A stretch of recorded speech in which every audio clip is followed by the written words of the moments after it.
नमस्कार, मैं हूं विवेक यादव। एनबी न्यूज देख रहे हैं आप। खबर का रुख करते हैं। उत्तराखंड के मुख्यमंत्री पुष्कर सिंह धामी ने चंपावत जिले में 319 करोड़ रुपए से अधिक की 20 विकास परियोजनाओं का लोकार्पण व शिलान्यास किया। इनमें टनकपुर शारदा घाट कॉरिडोर, इकोलॉजिकल पार्क और सिटी ड्रेनेज प्लान जैसी महत्वाकांक्षी योजनाएं शामिल हैं।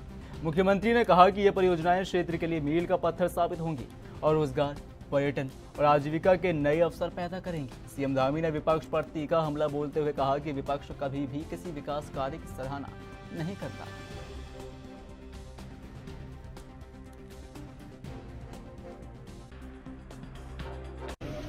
आज चंपावत जनपद के लगभग 320 करोड़ के आसपास की योजनाओं का लोकार्पण और शिलान्यास हुआ है।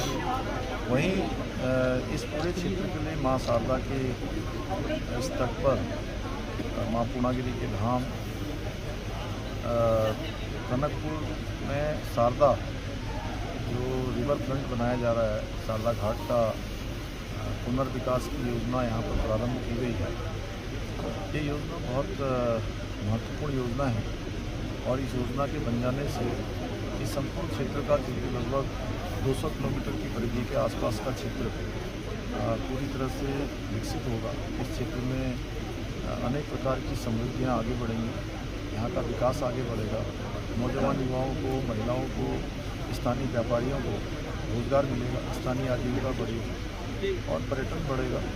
ये सभी योजनाएं समयबद्ध तरीके से पूरी हो जाएँ, जल्दी से जल्दी पूरी हों, जिससे कि हमारा यहाँ का हर दृष्टि से विकास सुनिश्चित हो। इसके अतिरिक्त जिले के और भी जो योजनाएं हैं विकास की, चाहे वो पार्किंग की हो, रीठा साहब की हो, अन्य स्थानों की हो, माँ पूर्णागिरी की हो, टनकपुर माँ पूर्णागिरी का जो मार्ग है उस मार्ग बनबसा सभागार में सीएम पुष्कर सिंह धामी की अध्यक्षता में बजट पूर्व संवाद कार्यक्रम आयोजित किया गया। इस कार्यक्रम में राज्य के समग्र विकास, आत्मनिर्भर अर्थव्यवस्था और जन भागीदारी पर व्यापक विचार विमर्श हुआ। विभिन्न क्षेत्रों के जनप्रतिनिधियों, विभागीय अधिकारियों और विशेषज्ञों ने अपने सुझाव प्रस्तुत किए। मुख्यमंत्री धामी ने महिलाओं की सुरक्षा और स्वच्छता के लिए पिंक टॉयलेट जैसी पहल का उल्लेख किया। उन्होंने 2047 तक उत्तराखंड को हर क्षेत्र में आत्मनिर्भर बनाने का संकल्प दोहराया और कहा कि प्राप्त सुझावों को आगामी बजट में सम्मिलित किया जाएगा। यह कदम राज्य के संतुलित, समावेशी और सतत विकास की दिशा में महत्वपूर्ण है।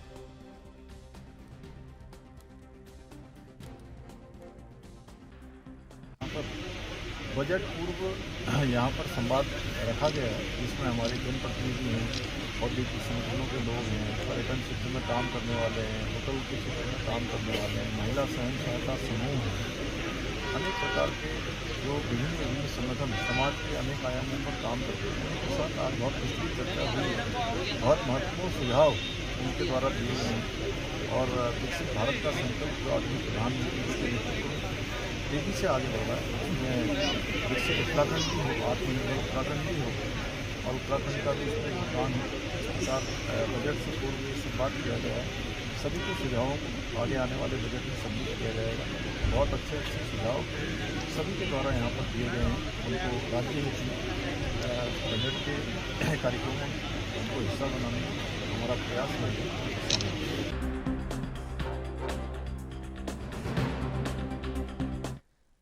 सीएम पुष्कर सिंह धामी ने एनएचपीसी सभागार बनबसा में सरस कॉर्बेट महोत्सव के आधिकारिक टीजर का शुभारंभ किया। यह भव्य 7 दिवसीय महोत्सव 18 से 24 फरवरी तक जनपद चंपावत में आयोजित किया जाएगा। यह आयोजन प्रधानमंत्री नरेंद्र मोदी की उत्तराखंड में शीतकालीन पर्यटन को बढ़ावा देने की दूरदर्शी परिकल्पना को साकार करने की दिशा में एक अहम कदम है। सीएम धामी ने कहा कि यह महोत्सव चंपावत की समृद्ध सांस्कृतिक विरासत, धार्मिक आस्था, प्राकृतिक सौंदर्य और साहसिक पर्यटन गतिविधियों को राष्ट्रीय और अंतर्राष्ट्रीय स्तर पर पहचान दिलाएगा। देवभूमि की लोक परंपराएं और प्राकृतिक छटा देश विदेश तक पहुंचेंगी।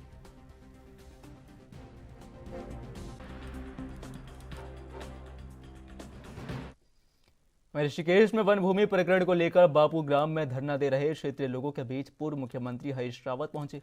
उन्होंने लोगों से गहन बातचीत की और बापू ग्राम बचाओ संघर्ष समिति ने उन्हें ज्ञापन सौंपा। हरीश रावत ने आश्वासन दिया कि वह इस मामले पर मुख्यमंत्री पुष्कर सिंह धामी से बातचीत करेंगे और सुप्रीम कोर्ट में सही तथ्यों के आधार पर पक्ष रखेंगे। उनका मानना है कि सही दस्तावेजों के साथ कोर्ट में जनता के पक्ष में निर्णय लिया जाएगा।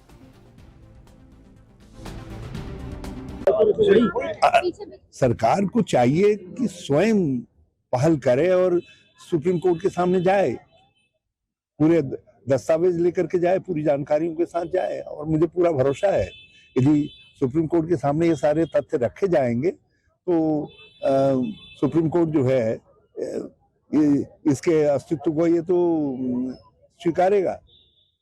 और क्योंकि कोई भी आप कानून के सामने जब तक तथ्य नहीं होंगे, सुप्रीम कोर्ट के सामने जब तक पूरी बातें रखी नहीं जाएंगी, तो ये रखने का काम पहला दायित्व तो सरकार का है। और यदि सरकार नहीं करेगी तो फिर उसके बाद दूसरे माध्यम है, फिर हम लोग भी लगेंगे, हम लोग भी करेंगे और जो इनकी संघर्ष समिति है वो भी करेगी। लेकिन पहला दायित्व इस राज्य के माननीय मुख्यमंत्री का है और इस राज्य की सरकार का है कि वो सुप्रीम कोर्ट के सामने जाए और पूरे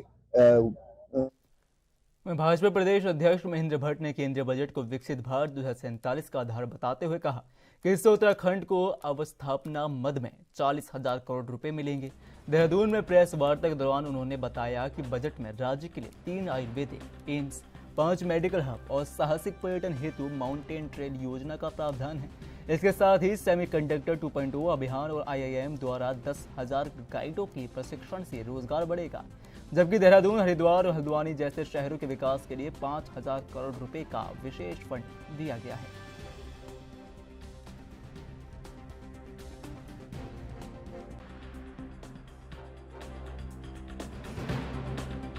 अभियान उनके द्वारा चलता है, तो स्वाभाविक है कि हम इसकी चर्चा करें।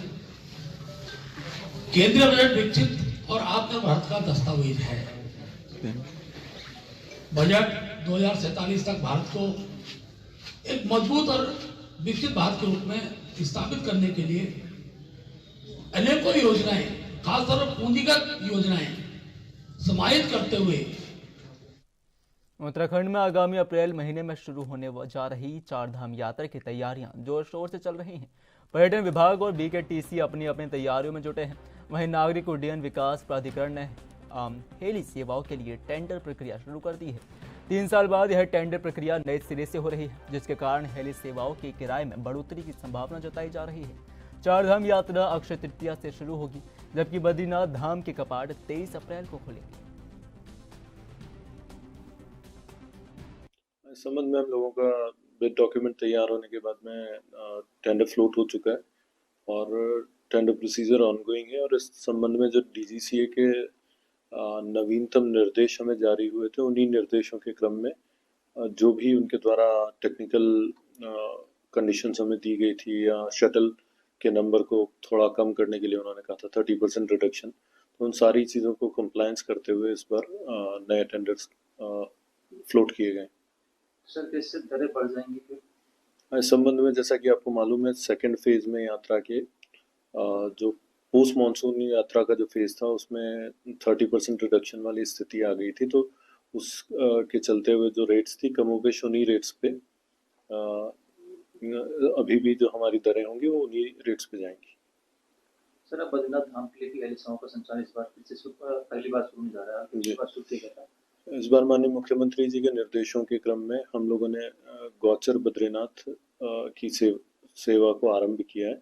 तो इसमें जो यात्री गौचर से बद्रीनाथ के लिए ट्रैवल करना चाहेंगे, इच्छुक होंगे, तो उनको ये फैसिलिटी अवेलेबल रहेगी। और इस संबंध में टेंडर हो चुका है और जैसे ही यात्रा आरंभ होती है तो मुझे ये उम्मीद है कि कई सारे लोग इसका लाभ लेंगे। सैनिक कल्याण मंत्री गणेश जोशी ने देहरादून के गुनियाल गांव में निर्माणाधीन सैन्य धाम के अंतिम चरणों के कार्यों का निरीक्षण किया। इस दौरान उन्होंने निर्माण कार्य को शीघ्र पूरा करने के निर्देश दिए। मंत्री जोशी ने सैन्य धाम की भव्यता और दिव्यता पर जोर दिया, जिसे देश भर के प्रमुख स्मारकों के अध्ययन के आधार पर तैयार किया जा रहा है। उन्होंने कहा कि यह परियोजनाएं प्रधानमंत्री नरेंद्र मोदी की परिकल्पना और प्रदेश सरकार का ड्रीम प्रोजेक्ट है। सैन्य धाम करोड़ों लोगों की आस्था का केंद्र बनेगा और इसके निर्माण कार्य में तेजी लाई जा रही है।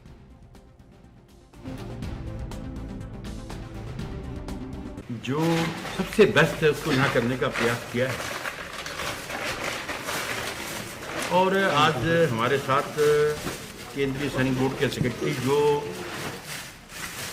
इन विषयों के विशेषज्ञ हैं जिन्होंने मानिकशा में और जो हमारा वॉर मेमोरियल है दिल्ली का, जिसको बनाने में इनका विशेष रोल रहा है, उनके साथ हमने यहाँ पर विजिट किया है।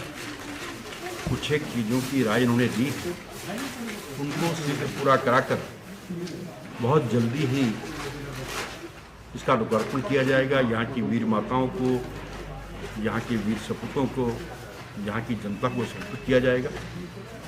और मैं दावे के साथ कह सकता हूँ कि जिस भाव के साथ उन्हें जन्माया है, धाम का मतलब। वहीं देहरादून में केंद्रीय पेट्रोलियम एवं प्राकृतिक गैस मंत्री हरदीप सिंह पुरी का भाजपा प्रदेश कार्यालय में स्वागत किया गया। उन्होंने महिला संवाद सम्मेलन में हिस्सा लिया, जिसमें भाजपा महिला मोर्चा के कई पदाधिकारी मौजूद रहे। इस अवसर पर केंद्रीय मंत्री ने आम बजट और इसके लाभों के बारे में महिलाओं को जानकारी दी। उन्होंने बताया कि बजट में महिला सशक्तिकरण और स्वरोजगार को बढ़ावा देने के लिए विशेष प्रावधान किए गए हैं। मंत्री ने कहा कि यह बजट देश के विकास में अहम भूमिका निभाएगा और प्रधानमंत्री नरेंद्र मोदी की सरकार ने देश हित में कई बड़े फैसले लिए। ये जो बजट है, क्योंकि ये महिला मोर्चा की मीटिंग है, तो मैं समझता हूँ ये हमें स्पष्ट करना अच्छा है। एक माननीय प्रधानमंत्री जी के जब से उन्होंने दिल्ली में दायित्व संभाला, 13th बजट था और 9th consecutive budget Nirmala ji ने प्रेजेंट किया। तो जिस दिन से माननीय प्रधानमंत्री जी ने दायित्व संभाला दिल्ली में 2014 से, उनकी जो पॉलिसीज हैं उनको आप ठीक से अगर कैरेक्टराइज करो तो विमेन सेंटर्ड पॉलिसीज हैं। आप चाहे वो स्वच्छता कैंपेन देख लें, उसमें शौचालय बनाना है हमारी बेटियों के लिए, या प्रधानमंत्री आवास योजना जिसमें 4 करोड़ आवास इकोनॉमिकली वीकर सेक्शन के लिए बने हैं, उसका मालिकाना हक टाइटल बहनों के या बेटियों के नाम, या आप उज्ज्वला योजना देख लीजिए, या हमारे गैस के सिलेंडर जो 14 करोड़ होते थे 2014 में, वो बढ़ते बढ़ते 33 करोड़ 33 लाख तक पहुंच गए हैं। और उज्ज्वला योजना जो इकोनॉमिकली वीकर सेक्शन के लिए, लाभार्थियों के लिए, और एक दिन में एक परिवार में अगर एक कनेक्शन है तो कुकिंग गैस 5 रुपये तक, विश्व भर में कहीं ऐसा नहीं। दूसरा, मैं जौन सा भी थे, मैंने उत्तराखंड के जो आंकड़े शेयर किए हैं 2009 और 14 के बीच में, अगर आप एवरेज निकाले तो उत्तराखंड में आप कह सकते हो कि जो बजटली आउटले था कोई 185 करोड़ था एवरेज, जो 2009 और 14 के बीच में। आज वो चढ़ के। चलिए, खबरों का सिलसिला यूं ही जारी रहेगा, पर वक्त एक छोटे से ब्रेक का।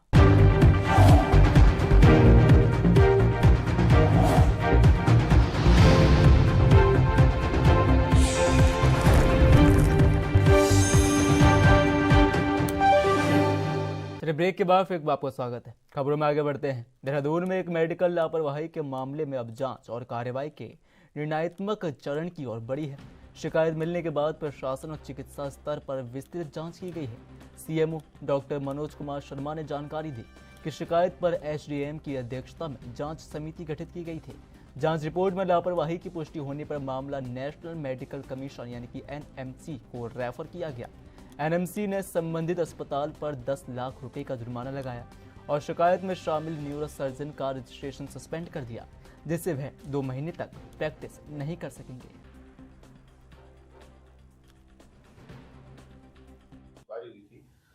उसकी रिपोर्ट के आधार पे क्योंकि लापरवाही पाई गई थी चिकित्सकों की, तो उसी क्रम में हमने एनएमसी को उसको रेफर किया था, क्योंकि जितने भी लापरवाही के डॉक्टरी चिकित्सा से संबंधित है वो जो एथिकल कमेटी है एनएमसी की, वो उसको देखती है। तो उसी को हमारे द्वारा केस को भेजा गया था और उसी उसमें एनएमसी के द्वारा जो कार्रवाई की गई है, मुझे हालांकि एनएमसी का पत्र अभी प्राप्त नहीं हुआ है, तो मीडिया के माध्यम से न्यूज़पेपर के माध्यम से जो जानकारी मिली है उसमें यही मिली है कि उनको 10 लाख की पेनल्टी अस्पताल पे लगाई गई और साथ में जो न्यूरो सर्जन वहाँ पे थे, जो कि शिकायत ये थी कि वो समय से वहाँ पर मरीज को अटेंड नहीं किया, तो उनको भी 2 महीने के लिए डिबार किया गया, रजिस्ट्रेशन जो सस्पेंड किया गया ताकि वो प्रैक्टिस ना करें। तो ये पनिशमेंट के रूप में एनएमसी के द्वारा ये किया गया ये कार्रवाई। और जिस तरह की चीजें देखने को मिली थी, एनएमसी ने भी माना है कि वास्तव में लापरवाही इसमें की गई है। तो उसको देखते हुए ये जो उत्तराखंड में मौसम का हाल फिलहाल शुष्क बना रहने वाला है। मौसम विज्ञान विभाग के अनुसार फरवरी के पहले सप्ताह में अधिकांश क्षेत्रों में कोई बड़ा बदलाव नहीं होगा। हालांकि पहाड़ी जिलों में हल्की सक्रियता देखने को मिल सकती है। मौसम विशेषज्ञ रोहित थपलियाल के अनुसार 9 फरवरी से कमजोर पश्चिमी विक्षोभ के असर से उत्तरकाशी, रुद्रप्रयाग, चमोली, पिथौरागढ़ और बागेश्वर में कहीं कहीं हल्की बारिश और 3000 मीटर से ऊपर के क्षेत्रों में हल्की बर्फबारी होने की संभावना है। दर्शकों को सुरक्षित और सतर्क रहने की सलाह दी गई है।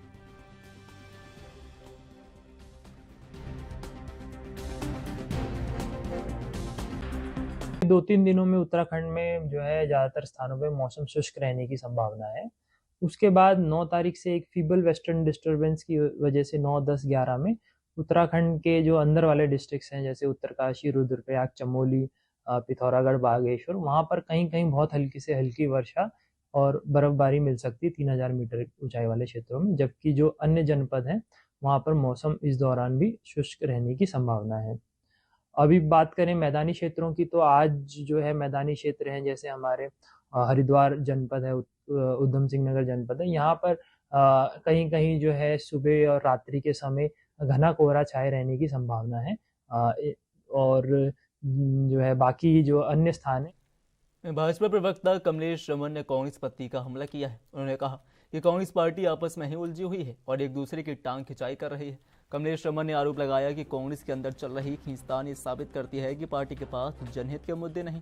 उन्होंने कहा कि कांग्रेस मुद्दा विहीन हो चुकी है और ना तो उनकी नीयत साफ है और ना ही उनकी सोच अच्छी है। भाजपा प्रवक्ता ने कांग्रेस की मानसिकता को नीचे के स्तर पर जाने की बात कही। कांग्रेस कब उलझी हुई नहीं रहती, कांग्रेस तो हमेशा उलझी हुई है। वो आपस में ही उलझे हुए हैं, आपस में ही उनकी मशक्कत चल रही है। कौन कितना बड़ा नेता के एक दूसरे की जो टांग खिंचाई कांग्रेस में चलती है वो तो पूरे प्रदेश की जनता को पता है। तो कहीं ना कहीं प्रदेश की जनता ये भी जानती है कि कांग्रेस के पास जनहित के मुद्दे नहीं है, मुद्दा विहीन कांग्रेस हो चुकी है। ना ही तो नीयत साफ है, ना ही सोच अच्छी है, और मानसिकता तो कितने नीचे के लेवल पे जा चुकी है कांग्रेस की, आप सब समझ सकते हैं। क्योंकि वो मुद्दे पुष्कर सिंह धामी जी हमेशा जनहित में उनका निराकरण करने का काम करते हैं। जन जन की सरकार जन जन के द्वार, पुष्कर सिंह धामी जी के द्वारा जिस तरीके से चल रही है, लोगों की जो समस्या है उनका समाधान करने का काम कर रही है। तो एक तरफ भारतीय जनता पार्टी की सरकार लोगों के विकास की बात करती है, दूसरी तरफ कांग्रेस सिर्फ अपने नाम की बात करती है। तो कांग्रेस सिर्फ नामदार पार्टी है और भारतीय जनता पार्टी कामदार पार्टी है। तो इसलिए कामदार पार्टी हमेशा लोगों के बीच में होती है। और 2027 का जो हमारा लोगों के बीच में जाने का जो उद्देश्य है, जो हमारी योजनाएं पहुंचाने का हमारा कार्यकर्ता वहां लगा, हमारा पूरा संगठन वहां लगा, तो हमें पूरा भरोसा है प्रदेश की जनता पर कि 2027 में एक बार फिर पुष्कर सिंह धामी जी के नेतृत्व में, माननीय महेंद्र भट्ट जी के उत्तराखंड में आगामी 2027 के चुनावों के लिए राजनीतिक दलों की तैयारियां तेज हो गई हैं। भाजपा महिला मोर्चा अब तक के महिला सशक्तिकरण के कार्यों के माध्यम से प्रदेश की जनता के बीच पहुंचने की कोशिश में है। भाजपा प्रदेश महिला मोर्चा के अध्यक्ष ने कहा कि उत्तराखंड की महिलाएं काफी जागरूक हैं और संगठन की 50% से अधिक महिला कार्यकर्ता महिलाओं के बीच भाजपा सरकार द्वारा की गई योजनाओं को पहुंचाएंगी। इन योजनाओं से महिलाओं को और भी सशक्त बनाने के लिए प्रयास किए जा रहे हैं।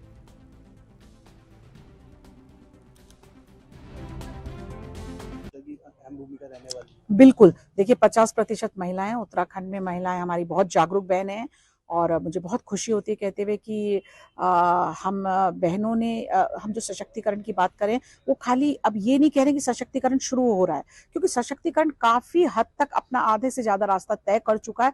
एक मुकाम वाली बात है और महिलाएं क्योंकि जागरूक हैं तो हमें महिलाओं के बीच में जाके उनको बताना है कि महिला मोर्चा के लिए भारतीय जनता पार्टी की सरकार, चाहे वो राष्ट्रीय स्तर पे हो चाहे प्रदेश स्तर पे हो, क्या स्कीम्स लेकर आई, क्या कार्यक्रम लेकर हम उनके बीच में आ रहे हैं, क्या फायदे हैं और उनको सशक्त बनाने की जो पहल है वो और जो सम्मान। उत्तराखंड में जंगली जानवरों के हमलों से आम जनता दहशत में है। ग्रामीण इलाकों में बाघ और अन्य हिंसक वन्य जीवों के हमलों ने लोगों की जिंदगी मुश्किल में कर दी है। जो शहरी क्षेत्रों में बंदरों का आतंक बढ़ता जा रहा है, लोग घर से बाहर निकलने और बच्चों को स्कूल भेजने में भी डर रहे हैं। ऐसे में कांग्रेस ने सरकार पर निशाना साधते हुए कहा कि वन विभाग गंभीरता से कार्य नहीं कर रहा है और जनता की समस्याओं को नजरअंदाज कर रहा है। सवाल उठता है कि इतने जानवर कहां से आ रहे हैं और सरकार की नीति क्यों नाकाफी है।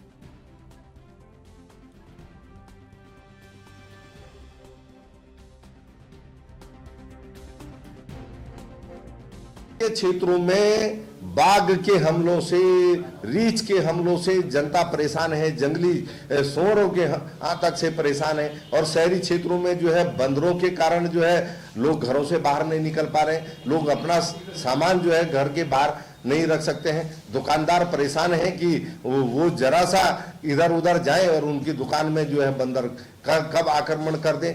यही जो है खाने पीने की दुकानदारों का हाल है, वो बंदरों के आतंक से परेशान है। और ये देहरादून के लगभग हर वार्ड में हो रहा है। जो जंगली क्षेत्रों के आसपास के वार्ड है वहां तो बंदरों का इतना आतंक है कि लोग घर से निकलने में डर रहे हैं। बच्चों को तो फिलहाल के भी इतना ही, बाकी देश दुनिया की तमाम बड़ी खबरों के लिए बने रहें और देखते रहें ANB न्यूज़।